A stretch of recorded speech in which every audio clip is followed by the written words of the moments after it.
आज हम बात करते हैं स्ट्रोक के बारे में। देखो नॉर्मली हर एक ऑर्गन को फंक्शन करने के लिए प्रॉपर ब्लड सप्लाई चाहिए, प्रॉपर ब्लड फ्लो चाहिए। अगर वो ब्लड फ्लो प्रॉपर मेंटेन नहीं हुआ तब वो ऑर्गन या तो फेल हो सकता है या ऑर्गन्स में जो जो फंक्शन है उसका वो इम्पेयर्ड हो सकता है या डिमिनिश हो सकता है।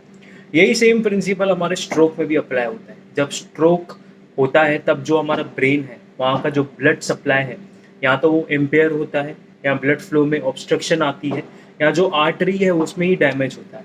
अब इसे हम कहते हैं स्ट्रोक। स्ट्रोक दो वेज में परफॉर्म हो सकता है। एक तो है इस्चेमिक स्ट्रोक, एक होता है हेमोरेजिक स्ट्रोक। अब देखते हैं इस्चेमिक और हेमोरेजिक स्ट्रोक में फ़र्क क्या होता है। देखो जो अगर इस्चेमिक स्ट्रोक आता है, इस्चेमिक स्ट्रोक मीन्स जो हमारा ब्लड फ्लो है उसमें कोई ना कहीं ऑब्स्ट्रक्शन आ रहा है।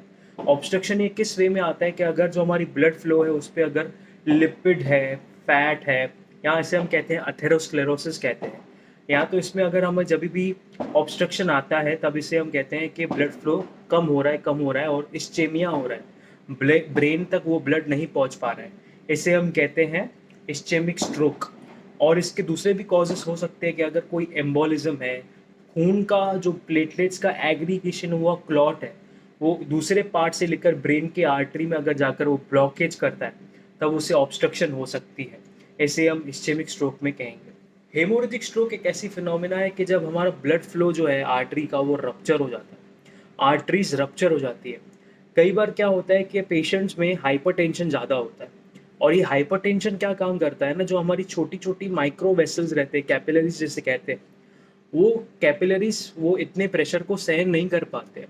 तो इसलिए क्या होता है, ये आर्टरीज या कैपिलरीज रप्चर हो जाती है। यही फंडा है हमारे हेमोरेजिक स्ट्रोक का।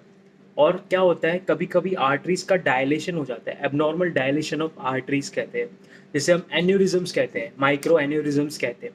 इन्हीं माइक्रो एन्यूरिज्म्स की वजह से आर्टरीज क्या हो जाती है, रप्चर हो जाती है और इंटरनल सेरिब्रल ब्लीडिंग स्टार्ट हो जाती है। इससे ही हम कहते हैं हेमोरेजिक स्ट्रोक।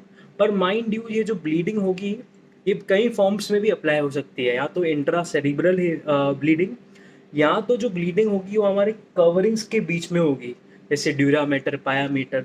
तो इन सब के बीच में भी वो कवरिंग हो सकती है, जो सीटी स्कैन, एमआरआई या एंजियोग्राफी के थ्रू हमें पता चल सकती है कि ब्लीडिंग कैसे और किस फॉर्म में हो रही है और ब्लीडिंग का साइट क्या है। So this was all about talking about the stroke